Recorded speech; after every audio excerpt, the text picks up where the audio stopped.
not enough brothers are counting their wins. Right? We're not giving ourselves enough grace. Right? Like, you sit still, you breathe, and you realize how far you actually fucking have come.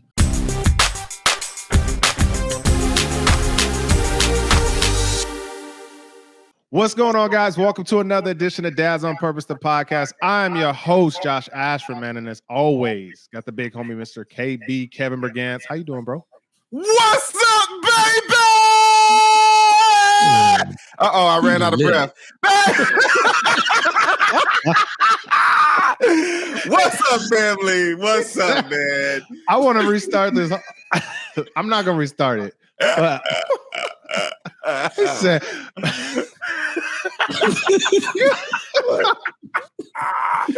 you ever hear baby when he crying and he just paused? That's what Kev sound like.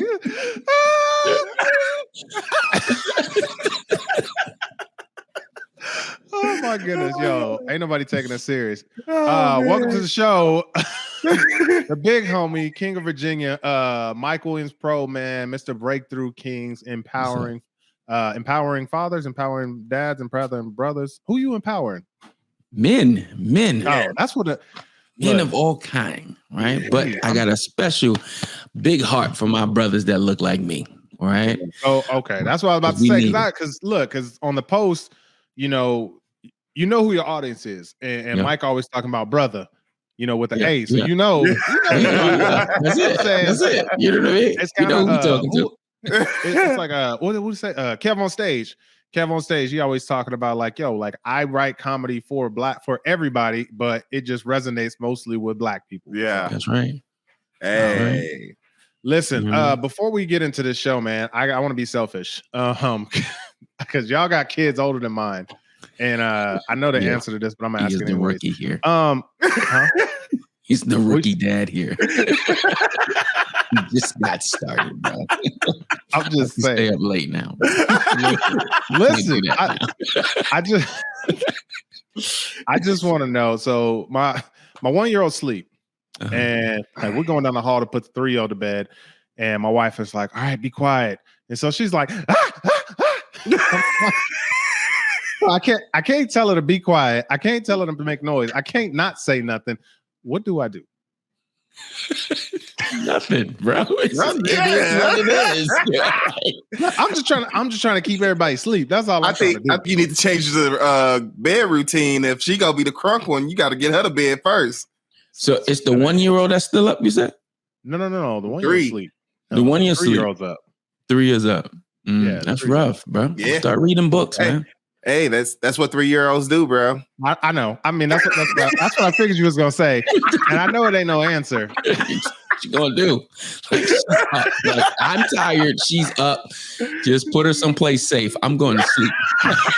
After you've had a couple, it's like if you had a couple of kids, now you're like, I'm going to sleep. Just make sure you'll figure that out. We're booked. We're good. I'm out. Put her somewhere safe. That's it. Make her safe. We good. Oh my goodness, y'all. We ain't never gonna finish this podcast. And that's look. I'm so happy. Yo, I love no shade, no tea to anybody else that's been on the show, man. But listen, this is the kind of energy that we love, just because like it's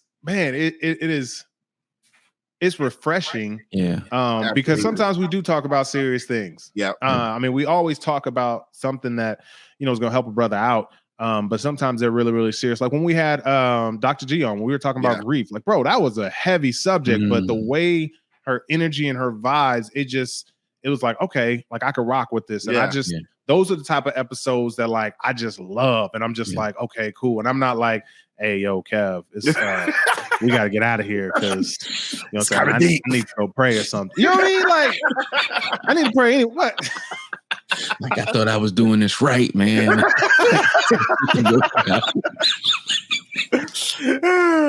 Got it wrong.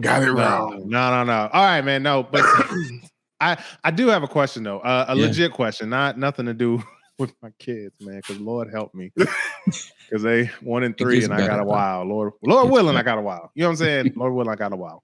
But I do want to ask you guys, just to start off light, like what what's some of your favorite parts of being a dad? Because Kev, I've asked you this before.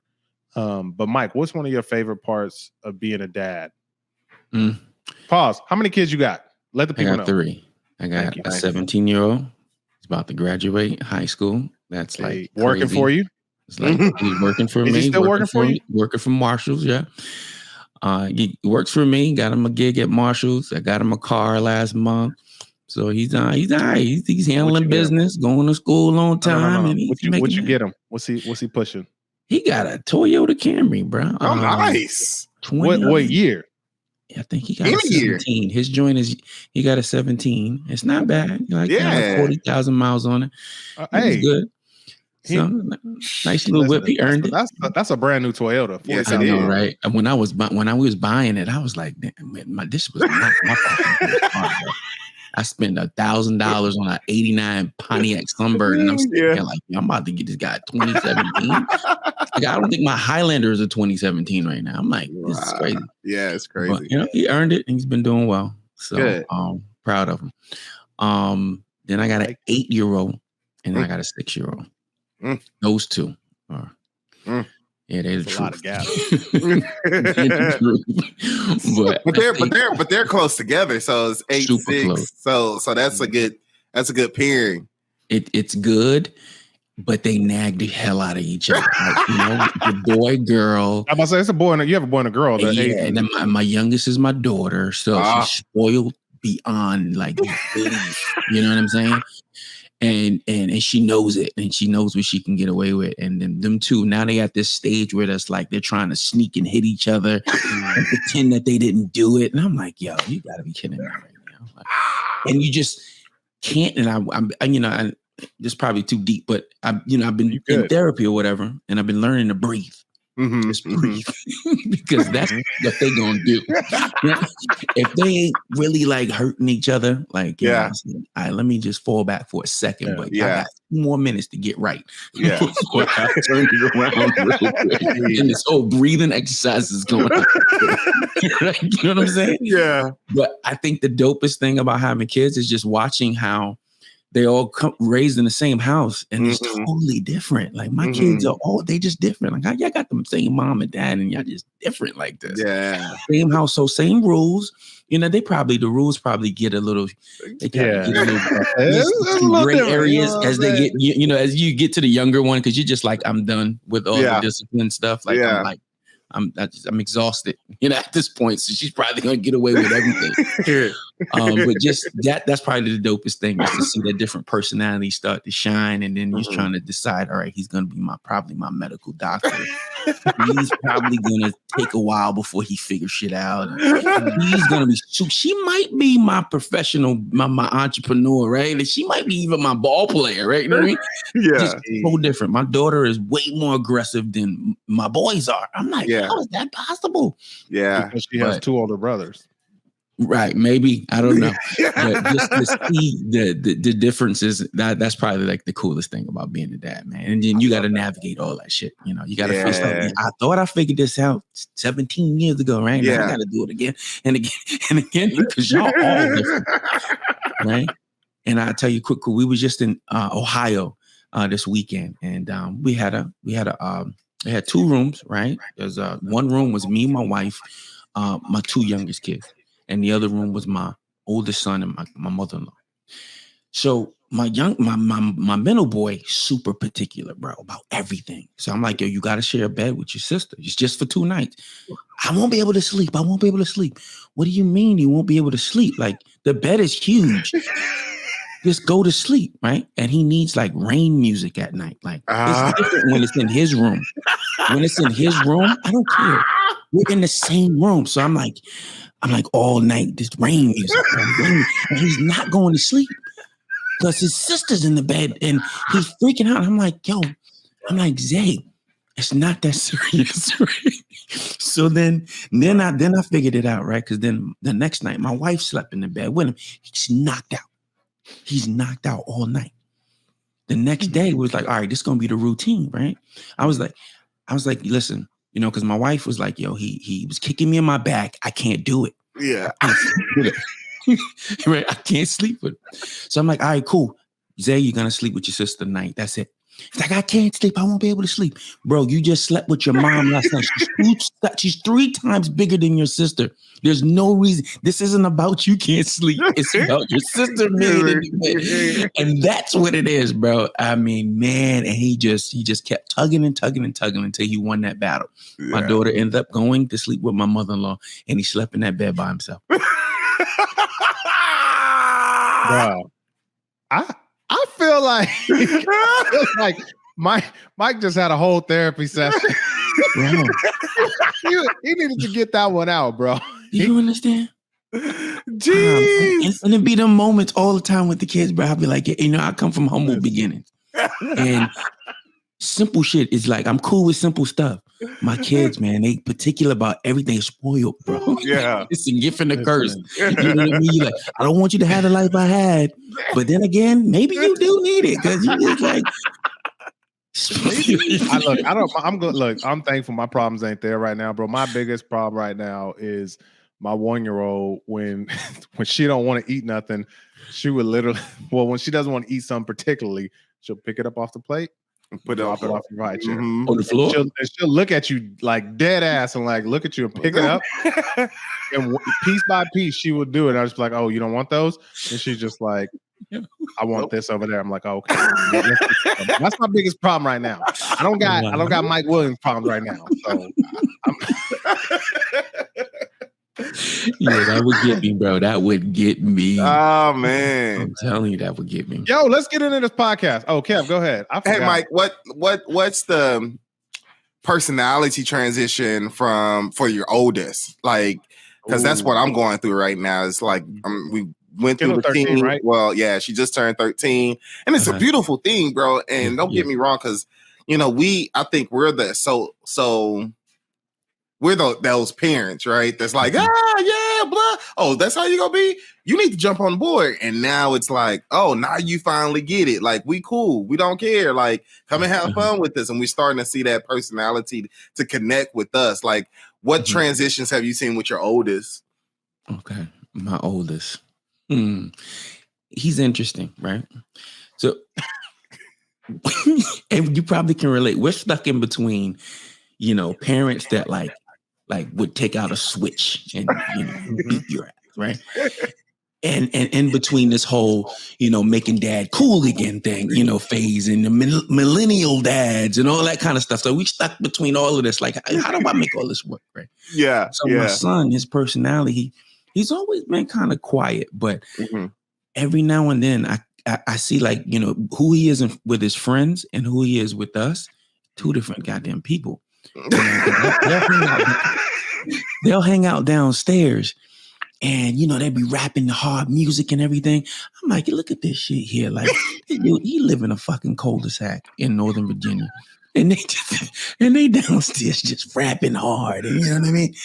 And then, then you talk to him, and then he doesn't say much, at this stage, they don't really talk much. Like, you got to ask some questions to get the stuff out of them. It can't be yes, no questions either. Right. You got to be super specific so you can get him to start talking. Yeah. So I think that's the biggest transition. Like, he's like, he got a life of his own now, right? So it's not like, I'm out, dad. Like, he got his keys now. You know what I mean? Yeah. I'm out, dad. Or before he got his keys, somebody was picking him up, and he's kind of coming and going. And I'm here. I know that. At some point, you definitely want to kick it with your kid, but you also want to respect that. My man growing into his own. You know what I'm saying? But he's respectful. He could probably be a little bit more what's the word I'm looking for? I don't know. Like, recognize things a little bit more. Like, bro, aware, more aware. Get more aware. There you go. Like, yo, bro, if your mother-in-law's carrying a heavy bag, you should probably be like, Grandma, let me get that. Yeah. You know what I'm saying? Like, yo, there's like 4 dishes in the sink. I just put the 5th one in there. Yo, you know what? I should take care of those 5 dishes real quick. You know what I mean? Yeah. Like, it's that's not always an automatic thing. I'm just saying, I'm not talking from personal experience, but I am talking personal experience. Listen, my wife be getting on me. Look, I've been married 4 years. Man, that's bad. Yeah, it's going on 4 years. I've been married 4 years, but I still look. I'm still so used to. I use the same dishes, and I just wash them and rinse them off and put them in the doodad. I don't use the dishwasher because I use the same dishes all the time. And so now, I want every time she get a drink of water or she want, man, let me make sure she ain't looking at me. So I got to talk bold when she ain't looking. But now, you know what I'm saying? Like she uses a different plate for everything. And I'm just like, why you just don't want, anyways. So don't I'm just saying that worms, ain't automatic for anybody. But go ahead, keep telling your story about your son. but it just personality shifts. You can see he's getting older. He's got his own style now. Like some of the stuff, I'm like, I don't know why you wearing that, bro. Like, that's your thing. Okay, that's your thing. You know what I mean?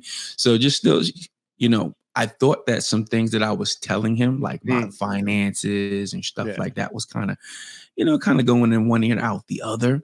But as I see him starting to work more, because I monitor his account too, I start seeing him putting a certain amounts in his savings. I'm like, all right, maybe some stuff is catching on. They hear you, but it's like they don't really want you to be like feeding them all this information all the time. You got to trickle it in a little bit every now and then. Kids don't really want all these lessons all the time. You know what I mean? Like, especially us, we're marketers and business people. So, we always got a lesson to teach somebody. Sometimes we just got to fall back and make it more conversational and stuff like that. But I love, I love it though. I love to see him growing into his own.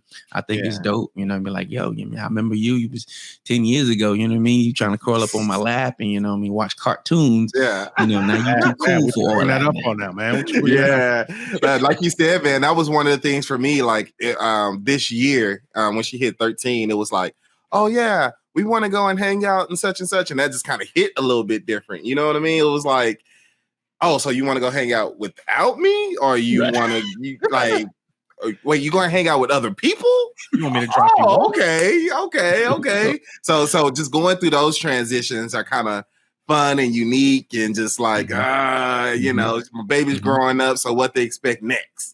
Right. Real talk, man. Yeah, you know what I mean? As a dad, you're always on the future now. Now I'm like, damn, he's gonna be in college next year. He ain't gonna be at the house probably. You know what I'm saying? Like, I remember how I was in college, and I'm like, God, please don't make this boy be like I was in college because I just ain't got the energy. I'm not my parent. I can't. Right? Yeah. So you just pray like he go through and do, just do the right thing. You know what I mean? Yeah. Get in, get out. You know what I'm saying? On time. You know what I mean? Not, 8-9 years later. Right? 9 years later. It took me forever to get a 2-year degree, bro. Thank y'all for tuning in to the podcast, man. It was like, yo, you got a master's now, bro. I got associates. School for like 8 years, I know. But I got an associates in writing. But you got it, bro. You got it. Yo, I gotta switch because we gonna go down this rabbit hole, man. And I'm gonna keep finding.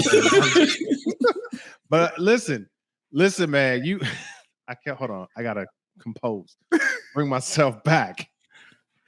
Listen, bro, you are the, empowerment coach, you know what I'm saying, for dads. And so we talked about it a little bit before we got on air, on record, on podcast, whatever it's called. I don't know. Before we started, like how you switched, your market, your niche, is it niche or niche? Anyways, it don't matter. You know what I mean?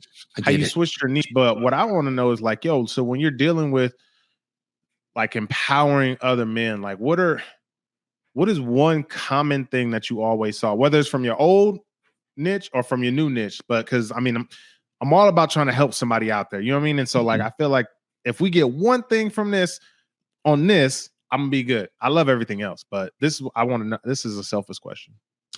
I think it's more so not enough brothers are counting their wins. Right? We're not giving ourselves enough grace. Right? Like, you sit still, you breathe, and you realize how far you actually fucking have come. Yeah. Right. And everything you've overcome. And you're like, yo, when you start counting the wins and your how you feel about yourself changes. Like, yo, I am the man, bro. Like, I can build this business because I got through drug addiction. Yeah. You know what I'm saying? I got through baby mama drama. You know what I mean? That's one of our things. You know what I mean? If you can overcome that successfully, Yeah. you are a winner, bro. Like if you can still be able to have communicate and be around your kids, even though you had all that going on, you are a winner, right? So we just don't count our wins enough. And sometimes when we deal with, I went from, like I said, you said earlier, I shifted from, working with a lot of men that we were targeting in the beginning. They were just like, they had too much, psychological drama we couldn't deal with. Like, yo, bro, you need a therapist and I got one for you. So, reach out to him. Yeah. But as far as, legacy minded men who have something going for themselves, they're overachievers. And because they're overachievers, they don't spend the time to count your wins. Like, dude, you're winning. Even if you made a big failure, you made a big mistake. What did we learn from that? Yeah. Right. And a lot of guys I deal with are coaches and consultants and stuff like that. So they're always working with different entrepreneurs. Yeah. And I'm like, listen, what did you learn from this? This is going to make you a better coach. This is going to make you a better consultant, right? Yeah. This is going to make you a better father, right? A better husband. Yes, you made a mistake in the relationship. You made a mistake in the marriage. Some miscommunication happened. Now moving forward, we learned something, right? That let's not do that again because this was the outcome. And we just don't give ourselves enough grace and count our wins. Just count your wins more often. You know what I mean? One thing I do is that when I was in a rut, I was in a bad financial rut and I felt like I couldn't come out of it. I felt like I kept going deeper and deeper into the hole. I felt like everybody I was talking to wasn't telling me yes. You know what I mean? It was like a really bad time in my business. When was this? And so what'd you say? When was this? Let's go back maybe 5 years. I want to say 2015.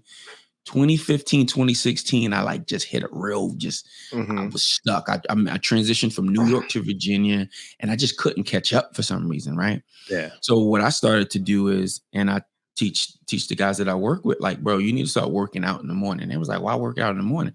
I said, because that's going to be your first win of the day. And I want you to make sure that when you do work out, you exhaust yourself, right? Yeah. Push yourself to your limits. Why? Because if you can do that first thing in the morning, anything else will be easy. Yeah. Like that's the hardest thing you're going to do all day, right? You squatting 315 pounds. I'm pretty sure you can pick up a phone call and make a sales call. You know what I mean? So psychologically, I'm like, yo, I got to start getting these wins every day. So for me, it was working out. And I had to get back into it. And every single day, I felt myself just coming out of this fog and just getting a whole lot clearer about what I wanted, who I wanted to serve, and how I was going to do it. And we just went at it. And here we are, 2021, and just making things happen. You know what I mean? Every ideal we have, we just put it on wax and let's go.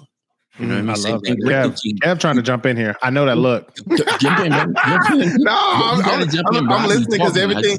But everything you said is golden, man. It's like we don't consider our wins, and I think we're just in a season where a lot of men, especially Black men, are recognizing that what they had to fight through to get to where they are today. Regardless if it's just like, man, I got a 9 to 5. We never celebrate you just getting a steady job to take care of your personal finances and your personal business.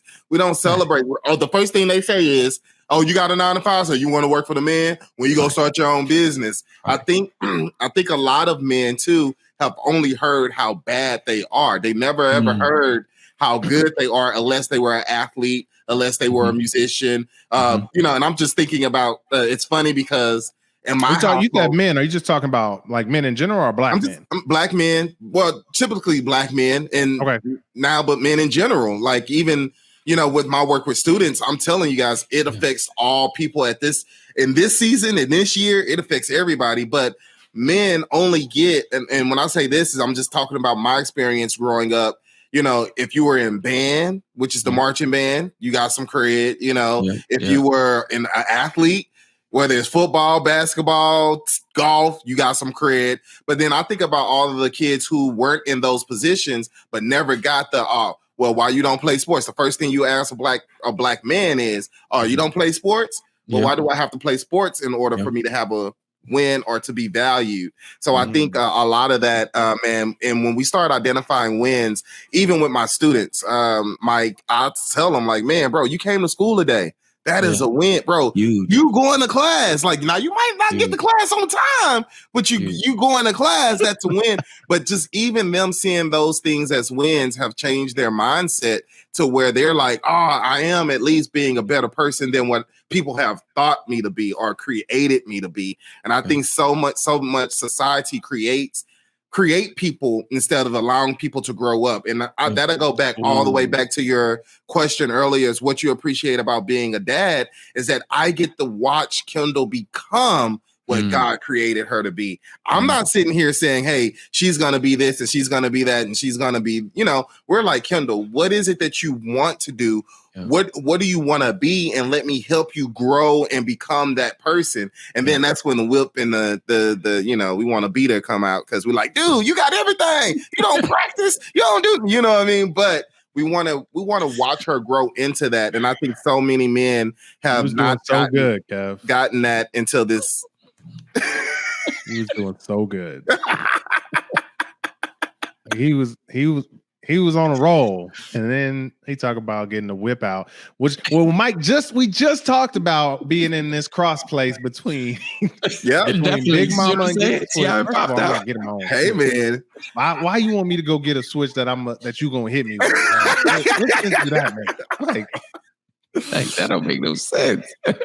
Not a lick. But I feel you, Mike, because you be like, man, I see the potential. Yeah. Only if you just would. All right, so go ahead, Mike.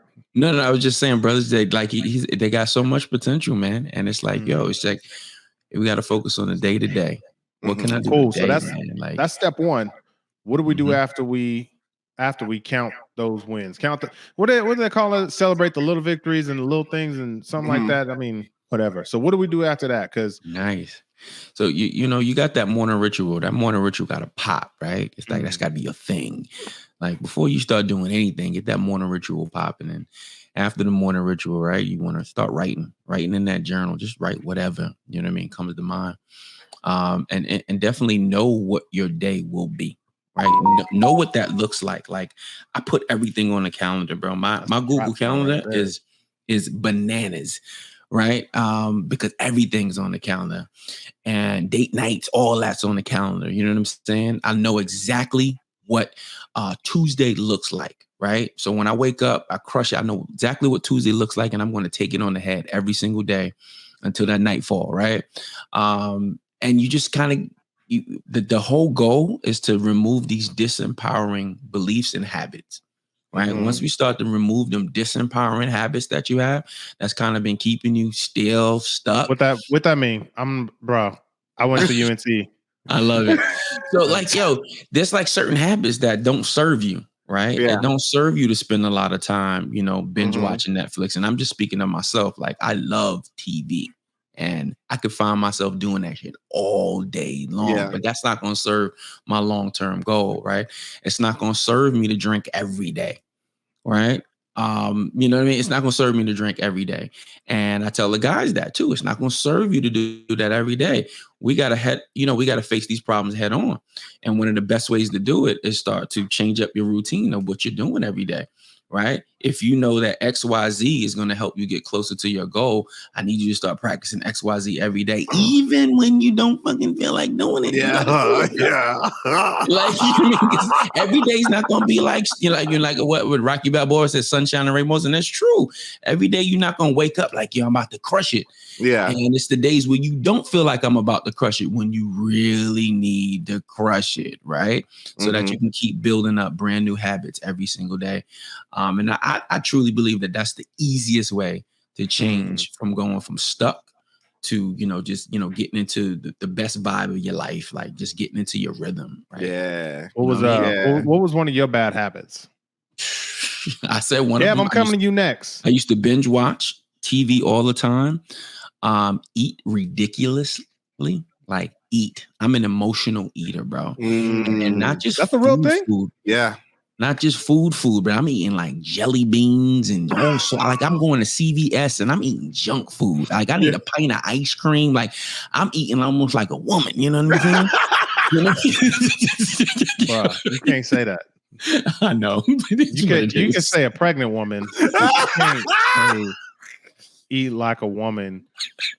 Yo, they get emotional. You about to get me cussed out. Why you ain't stick up? But and also, y'all don't let that slide, man. He said he go to CVS and get jelly beans, so that means he got bread because CVS charged $5 for jelly beans. So I'm just saying. They know me in the CVS, bro, right?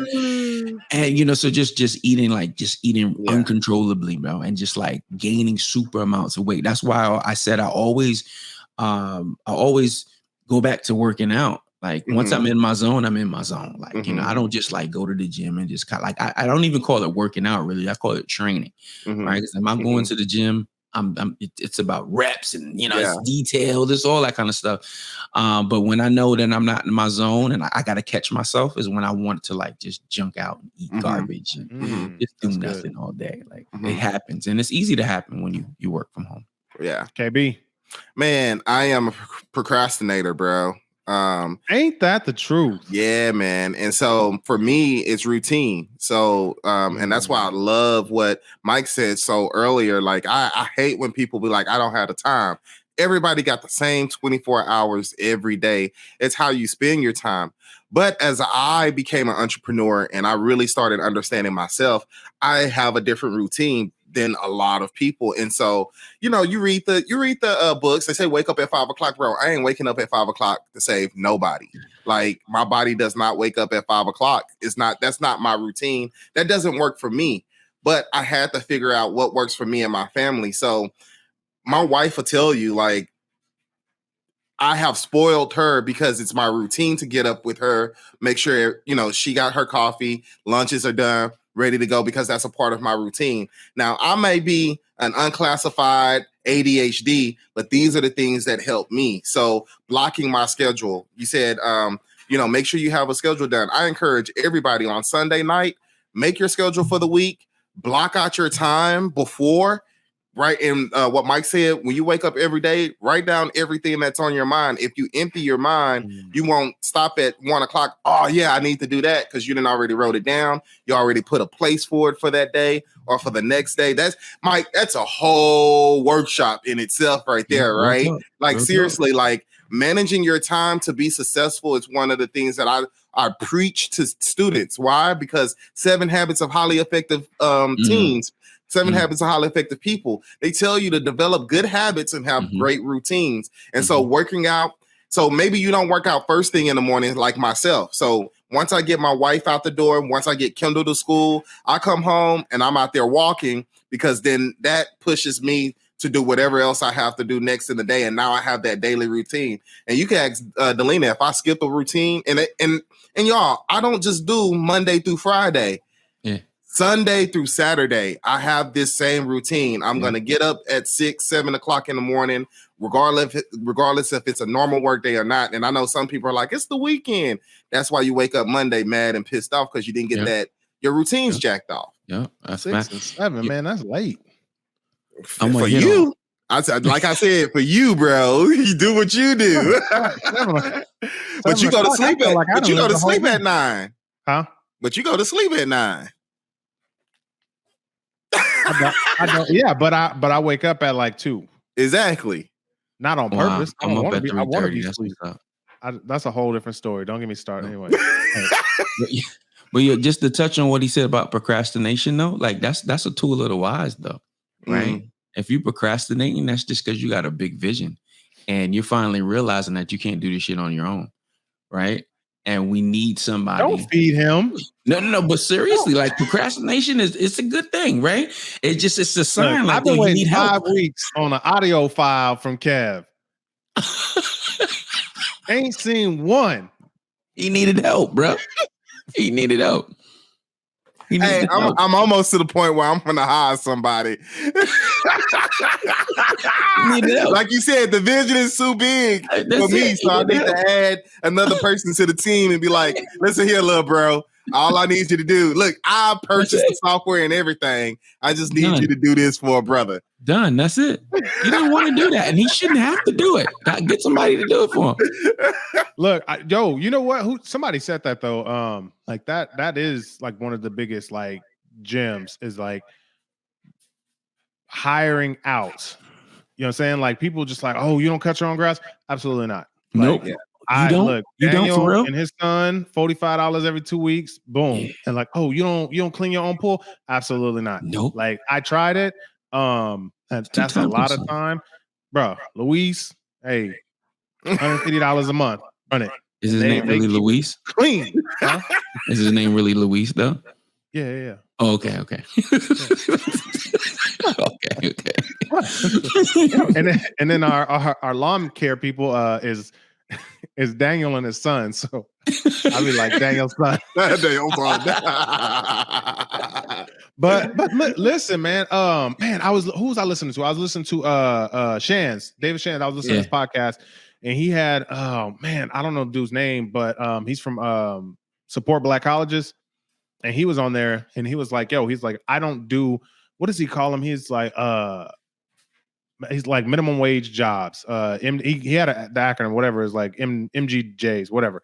He's like, I don't do that anymore. He's like, I hire out. He's just like, my problems are bigger than figuring out what posts we're going to do on social media. He's like, I'm trying to figure out how we're going to get 60,000 hoodies printed so we can get in Nordstrom's. I was like, oh, yeah. It's like my vision is too big. He was just like, I can't deal with those small objectives or whatever. And so he was just like, he's just like, I need to figure out somebody else to take this off my plate. And I think, man, that's key. That's big. I don't know if procrastination is part of that, but I think, man, if we identify those things, one, we got to identify the vision. If we identify the vision and know where we're going, and then it's like, okay, well, what do I not need to do? Yeah. Right. And I think I like the fact that he using procrastination as you're avoiding it because you know the time that you would be spending on that and what you could be investing that time in other things. That's right. So that's not what I got. Yeah. That's not what I heard. You know, I thought you were given a green light to being a procrastinator. Nah. Because I just read a book, Mike. I just read through a book that was saying that it's like you're not a procrastinator because you want to procrastinate. You're a procrastinator because you don't want to do that particular task because you know that you could be focused. Like you're good at doing it, but your skill and your gifting is elsewhere. So you'll rather procrastinate on that and focus on the things that you're. And that's kind of what happened. You know, that's dope. I became a youth pastor, and it was like, whoa. Yeah. I need to pay somebody to do this part so I can really focus on that other part. You know what I mean? So I totally get that. Like, and I hope that men that are listening, like, bro, you're not avoiding cutting the grass and doing your lawn. It's just that that's not the skill that you really want to do. So maybe you need to consider investing in someone to do that so that your yard and your peace of mind could be so much more. I mean, I could just imagine so many men who are putting themselves in situations, right? Like, because they feel like they need to be the man in the house when they need to be paying somebody to do the oil change. They need to be paying somebody to be doing this other stuff so that they can be freed up and focus on it. It's too hot to do an oil change. Man, we in Texas. Bro, I took my car. You know, I almost pride myself on doing an oil change just because it's a pastime of me and my dad doing it. You know what I mean? But different. This last go around, bro, I was like, I think I'm going to do this. Bro. Go ahead and add that to the budget. You better than me, dude. I am not touching a car. I don't even know how to drain the oil. Yeah, tell me about it. As a kid, I cut so many lawns because my grandma, she owned real estate, and we were her cleanup crew and all that. You know what I mean? I did it so often. I was like, when I get enough money, I am not cutting the lawn. And she used to make us do laundry. I said, when I get enough money, I ain't doing my laundry. None of that. And I meant that. I meant it. I pride for, my wife says she need XYZ. Who can I call? Yeah. I'll pay for it. Yeah. Yeah. I'm not. I love it. Yeah. I love it. Yeah. Sorry, sure. I'm thinking about that. I'm just like, bro. I'm like, I think I've cut a lawn 3 times in my life. Damn. Bro, so there's a caveat to that. I've never lived in a house until the house that I bought. I got you. I've always lived in apartment buildings my entire life, or townhouses, and we bought this house this year, so it's my first lawn ever. Yeah, that's what's up. Can I tell you why? Huh? Can I tell you why I never cut the lawn? Because my dad go out there and be like, God damn it, Kevin, and cut my yard again. Kev out there messing up on purpose. Let's see him to ask me to do it again. Yo, that's a good one, bro. I'm telling you, man, that works. That used to work back in the day, bro. Like, yo, I'm about to mess this up. You ain't never gonna ask me to do this again. Bro, I just messed up the whole edge. Just took the whole edge off. Kev Grass got a Southside fade in it. Look, if you ain't from the South, if you ain't from Dallas, you don't know what that is. But anyway, yo, back to before we get out of here, man. Look, I took notes this time because last week I was trying to recap and I was like, yo, y'all just rewind this and remember what I was trying to say because I took notes today, bro. So we got to celebrate our wins. Yeah, we got to remember that we celebrate our wins. After we celebrate our wins, our small victories, we need a journal, and then after we journal, we need to remove bad habits. Give me one more thing after that. So like after we remove bad habits, what else do we need to be doing? And I don't even need to say finish line, man, but I'm just trying to get practical steps because these are dope practical steps, man. Like I need to do all these. Dope, man. I need to do it all. Journal. I'm probably not gonna journal. Go dope, man. Once you go through that process, I believe now we got to focus on the money, right? It's got to be the money. Where the money resides, where the money. You know what I mean? It ain't everything. Yeah, but it's pretty important, right? So, and if we really want to get that freedom that we're looking for, right? We need some coins. Yeah. So now it's like, all right, what do we have to do to become a business man, right? Not just a businessman, but a profitable one. Yeah. Right. You know, how can I use the money I got, right, to be able to grow my business effectively, right? And not just, and I don't want them to focus on the money, right? But we need to focus on the steps in order to create a solid foundation for us to build this business up. Yeah. Right. And that's part of those habits too. You know, part of those habits are going to be, things that we're doing every day to move the needle forward in the business. Right. If I know I'm in sales and, I got to sell, coaching packages, I got to sell courses, right. I gotta sell houses, whatever it is. What are those steps every day that's going to get me closer to a sale? Right. And what's going to help me fill my pipeline. Right. And what a lot of, new or sometimes existing business owners, they don't realize the importance of the pipeline. They're trying to get to the bag so quickly. It's like, nah, bro, let's just fill this pipeline up, because when the seasons come where, things ain't that hot, it's the pipeline that's going to keep you in the game. It's the pipeline that's going to keep the lights on. Yeah. So let me teach you how to build that personal database. And everything after that is about what can I do every day to build my personal database of folks I need to speak to every day about what it is I do and how I can serve them. And then, eventually you'll start finding yourself, it'll be pretty easy to bring on new clients every month because you just been building that pipeline by doing all the right things, whether that's putting out your content, whether that's sending emails, paid ads, right? That's my biggest thing, right? Let's get these ads. I'm about to say, go ahead, plug. Right? I can't stand posting on social media. I pride y'all for doing it every day. Bro, I hate social media. Like I look, I can't wait till I'm rich so I can just delete everything. Yo, but real quick, and look, y'all, I meant to let y'all laugh on that one, but going back real quick, because I don't want somebody to miss this. We talking about business, but the same thing applies to your relationships. You know what I'm saying, to your marriage. So like you need to identify some of them bad habits. Like look, you can't be rushing to get the bag. You know what I'm saying? All the time. Sometimes you got to warm up that bag. Yeah. You know what I'm saying? And my wife just texted me. When it's a season of baglessness, we're talking about sex. What's those little actions you're gonna do every day to be like, hey baby, I love you. Hey baby, I love you. So that when it does come time, reap the full benefits. And I'm not, you know what I'm saying? Like y'all know what I'm saying. Like it's not just, the method is not just for one direction. Yeah. Cav, what you about to say? Nah, Mike had something real quick. He said his wife just. Yeah, when you was I saying didn't hear that. My at bad. 9:36, my wife texts, "How long before you come into bed?" so I already know I need to handle this podcast, and it's the last thing that I need to do. After that, you shutting down and you walking upstairs. There's plenty I could do, but I'm gonna shut the hell down. And I'm gonna go upstairs. You know what I mean? Yeah. That's one of those blatant moments. Like, you need right?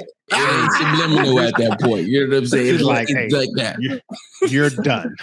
No, man. I think the money conversation with men is very important. And I've gotten to the point where it's people be telling me they want the bag, but now I'm talking about, well, what's your price?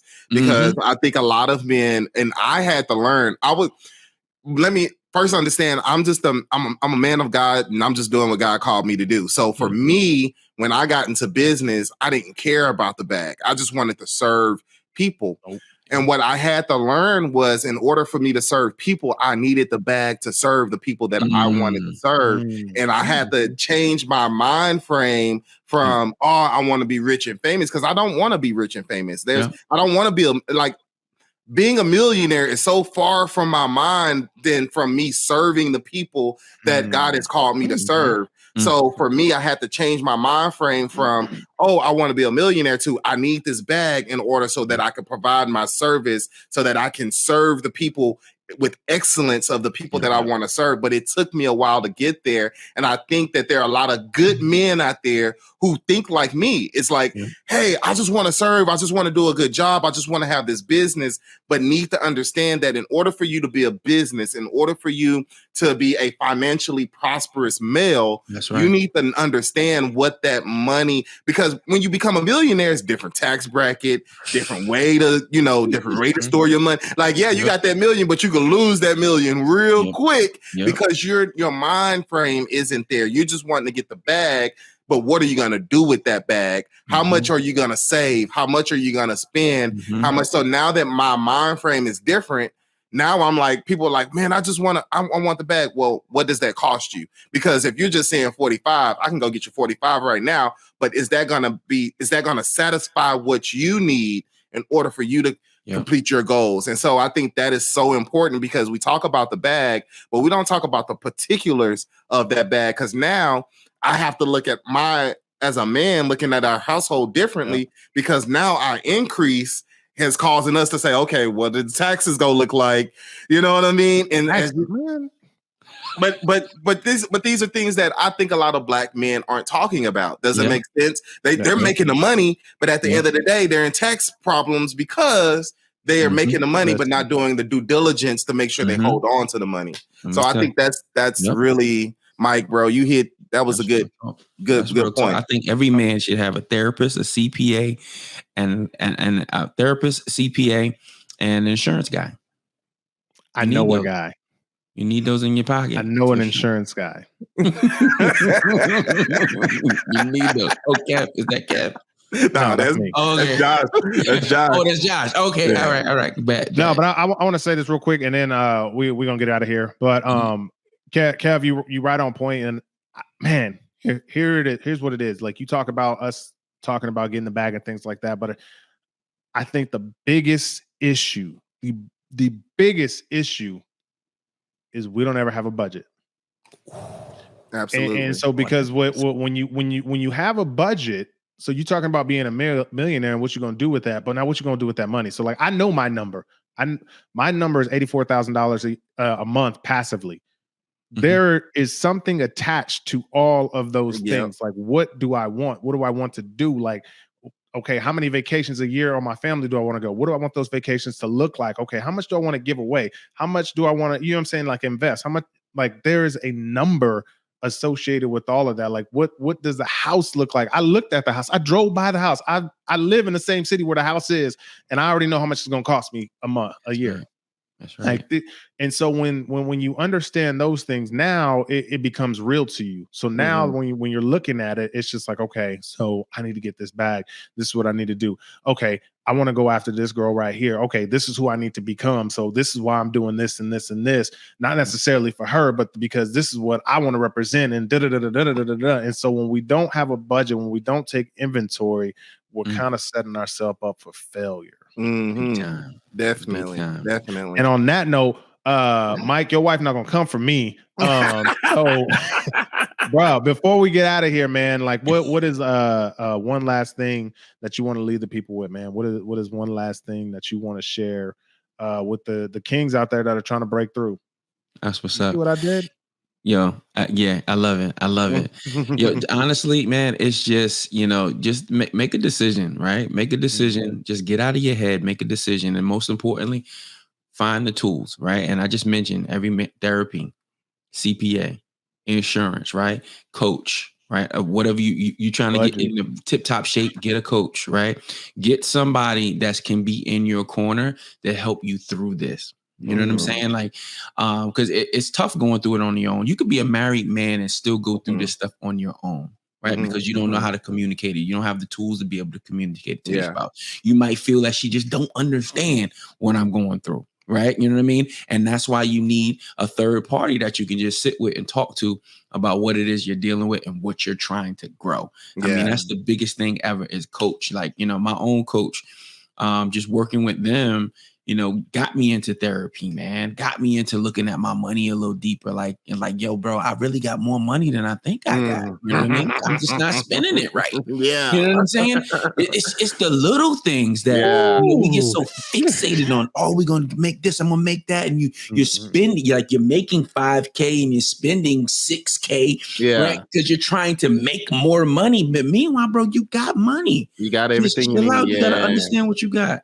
So if anything, man, it's all about coaching. Get the right people in your corner and, help them, help them help you find the tools. Let them help you find the tools. That's what I want to say. That's me. The biggest thing. Help me.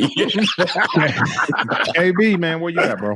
Man, I just have, we're talking about breakthrough kings. We're talking about kings. I think oftentimes kings are, what we forget is that kings are intentional. Whether they're intentional in building kingdoms, whether they're intentional or burning down kingdoms, kings are always intentional. And so, one of my things of when I'm coaching students, when I'm coaching men, when I'm coaching fathers, is what is your intention behind the things that you're trying to be and become? Oftentimes that will drive you to be the best version of yourself that you want to be. And so I'm always trying to push intentionality. And even when we're talking about celebrating those wins, be intentional about the wins that you're celebrating, be intentional about your budget and your money, be intentional about your relationships. Like Mike said, as men, especially Black men, we don't get into vulnerable relationships, intentional relationships.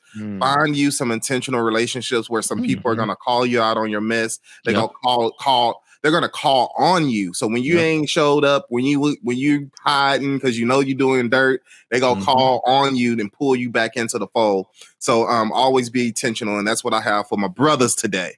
I love that, man. I love it. Yo, I need y'all to be out there intentionally liking this podcast, intentionally sharing this podcast, intentionally leaving comments on this podcast, man. We appreciate you guys. We love you guys. Thank you for rocking with us. Man, until next week, take care. God bless. Peace.